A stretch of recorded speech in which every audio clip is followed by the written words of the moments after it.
ব্যক্তি বা যারা কোরআন নিজে শিখে এবং অন্যকে শিক্ষা দেয়, এটাই হলো আল্লাহর কাছে সবচাইতে উত্তম কাজ। যে ভাই সকল আসুন, আমি আপনাদেরকে উদাত্ত আহ্বান জানাবো, প্রত্যেক বাড়ি আমরা এই ঘোষণা দিই যেখানে আপনাদেরকে ফ্রি কোরআন শেখানো হয়। এমনকি একটি গত বছর আমরা একটা ঘোষণা দিয়েছিলাম যে যারা 50 বছরের উপরে বয়স, এই বয়সে যারা কোরআন শরীফ ধরবে তাকে নগদ 1,000 টাকা দেওয়া হবে। আপনি কোরআন শরীফ তো পুরোটাই ফ্রি দেওয়া হয়, পুরো মাস তার কাছ থেকে, পুরো বছর 1 বছর ধরে একজন ব্যক্তি করছে, তাও তার কাছ থেকে কোনো হাজার তার কাছ থেকে কোনো 10টি টাকা চাঁদা দেওয়া হয় না। এটা একদম সম্পূর্ণ অবৈতনিকভাবে সম্পূর্ণ ফ্রি। এরপরে শুধু তাই নয়, বরং তার কাছে রেহাল একদম কায়দা থেকে শুরু করে কোরআন শরীফ পর্যন্ত তাকে ফ্রি পড়ানো হয়, ফ্রি দেওয়া হয়। এর মধ্যে তার 5টি পয়সা ব্যয় হয় না। তাই আমি আপনাদেরকে তার আহ্বান জানাচ্ছি, যারা যুবক, যারা কিশোর, যারা পৌঢ়, তারা অবশ্যই এই কোরআন শেখার জন্য আসবেন। আল্লাহ নিজে যেহেতু এই ঘোষণা করেছেন, অতএব এই ঘোষণার বাইরে আমরা কেউ থাকতে রাজি নয়। বরঞ্চ বলুন যে আমরা এক সুরে সুর মিলিয়ে কথা বলবো, একই কাঁধে কাঁধ মিলিয়ে কাজ করব, একই সুরে সুর মিলিয়ে আমরা কণ্ঠ মিলাবো, কোরআন তেলাওয়াত শিখবো। কোরআন শিখবো এই জন্যই যে আল্লাহ তাআলা রাব্বুল আলামিন কালকে আমাদের মাঠে আপনাকে জিজ্ঞেস করবে না যে আপনি এমএ পাস করে আসেননি কেন, আপনি গজগজে মূর্খ হয়ে এসেছেন কেন, এই কথা আপনাকে জিজ্ঞেস করবে না। বরং আপনি কোরআন জানেননি কেন, এই কথা জিজ্ঞেস করা হবে।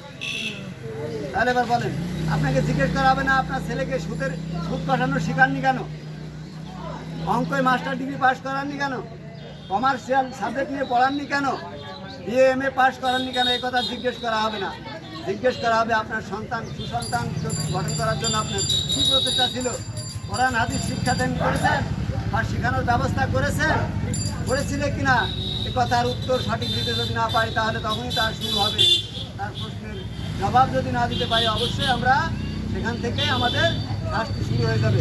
অতএব আজ আপনি দুনিয়ার জীবনে একটু সময় ব্যয় করে যদি কোরআন শিখেন, আমি মসজিদে ঘোষণা দেই, বাইরে যখন আপনাদের এই যে ত্রাণ বিতরণ করা হয়, সামগ্রী বিতরণ করা হয়, এই সময়ও তাদেরকে ঘোষণা দেওয়া হয়, অত পরবর্তীতে দেখি যে কোনো রেজাল্ট আসে না। আমার হয়তো বোধগম্য হয় না যে আপনারা কোরআন শিখতে রাজি না, কোরআনের কথা বুঝেনি না।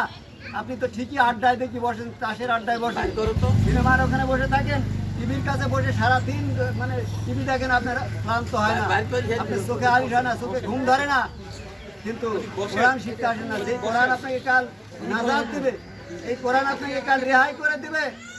যখন কবরে আযাব দিতে যাবে, কোরআন থাকবে মাথার কাছে, কোরআন আগে আসবে যে আমি এই ব্যক্তি, হে আল্লাহ রাব্বুল আলামিন, তোমার এই আযাবের ফেরেশতাকে এখনই থেমে যেতে বলো, কারণ এই ব্যক্তি আমাকে নিয়মিত পাঠ করেছে, তোমার কোরআন, তোমার পবিত্র বাণী সে নিয়মিত তেলাওয়াত করেছে, এর জন্য তার শাস্তি সেখান থেকে লাঘব করবে, তাকে কঠিন শাস্তি দিতে সে বাধা দিবে। এরপর আপনার নামাজ, ডানে থাকবে বামে থাকবে রোজা, আপনি যেদিক থেকে আপনাকে আক্রমণ করতে যাবে, মানে আপনাকে আঘাত করতে যাবে, সেদিক থেকেই তারা এক একটি করে জবাব দিবে। অথচ দেখি এই কাজগুলোতে আপনারা অনীহাজগান। নামাজের মধ্যে আল্লাহ তাআলা রাসূল সহিহ হাদিস দ্বারা প্রমাণ করেছে, কাফের আর মুসলমানের মধ্যে পার্থক্যই নামাজ। আপনি কেন আমাদেরকে কাফের বলা লাগবে, কাফের বলে গালি দেওয়া লাগবে?